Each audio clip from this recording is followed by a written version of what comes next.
Yesterday, I watched in the social media the Deputy President carrying a bag in the streets of Jomo Kenyatta. What struck me, Mr. Speaker, in that episode, as somebody who has traveled a lot, is the kind of bag the Deputy President was carrying. That one really struck me. That kind of bag is not for the Deputy President. That bag is for something else. Another thing that struck me in that episode is what was the content of that bag, because the Deputy President could not even give it to his bodyguard. He had to hold it himself in person, Mr. Speaker. What could have contained in that bag, Mr. Speaker? I don't know whether a committee of this parliament can get to know for us. What is the content of that bag that you cannot even trust with Ngunjiri Wambugu was behind him, that he held for me this bag, Mr. Speaker? I don't know whether Mr. Speaker, those are the two things that struck me in yesterday's episode politically. But having said that, Mr. Speaker, why are we discussing this matter here?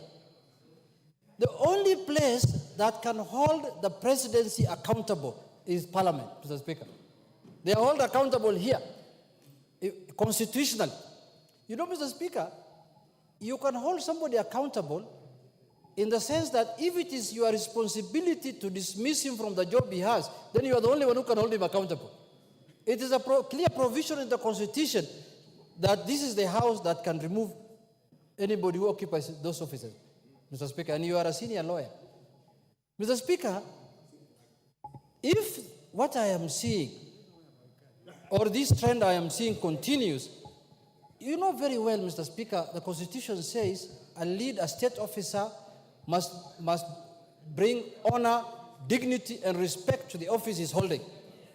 Mr. Speaker, you cannot demean the office you are holding and you expect to attract dignity and respect. Mr. Speaker, let's call a spade a spade. If you want to politic, that is fine. If you want to go and talk in a church, in a public burial place, that is fine. But not to the extent of demeaning the office of the Deputy President. Even the office of Member of Parliament cannot be demeaned, Mr. Speaker. When some of our colleagues misbehave, we take offense. When some of our colleagues here go to burials and behave in a manner that is unbecoming, a manner that a Member of Parliament should not behave, we take offense. We say, no, we talk to them, don't behave that way. As a whip, I guide them in my office. You can't behave like this. I don't know whether the executive has a whip. The whip of the executive now must come in. I don't know whether it is the majority leader who is the whip of the executive. But a majority leader, if somebody is not interested in any job, there are Kenyans who are interested in that job. Why don't you do something? We are here to execute it. There are many Kenyans who can perform. Men and women. And many Kenyans, men and women of high standard and caliber, including, no, I don't qualify because I'm not from Kenya Kwanza. But anybody else is qualified.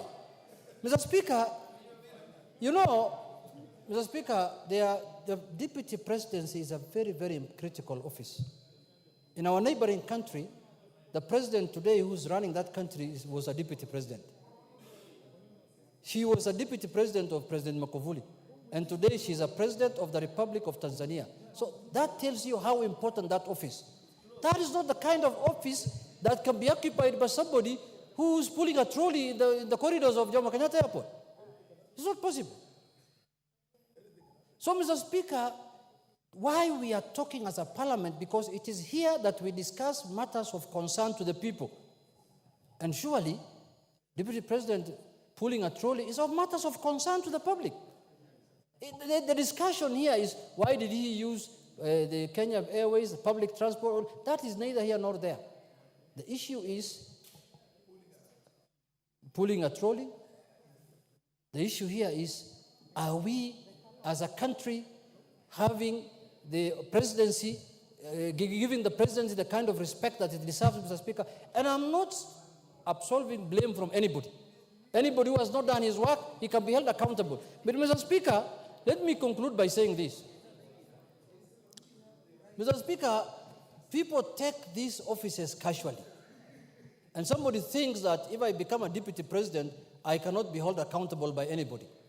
A member of parliament will hold you accountable. And the Constitution has given him that provision to hold you accountable. Any member of parliament, by the way, it doesn't matter whether you're Kenya Kwanza or Azimio, any member of parliament can hold you accountable for actions and anything that you speak.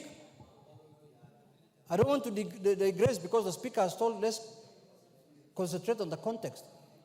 But some of the utterances even are wanting.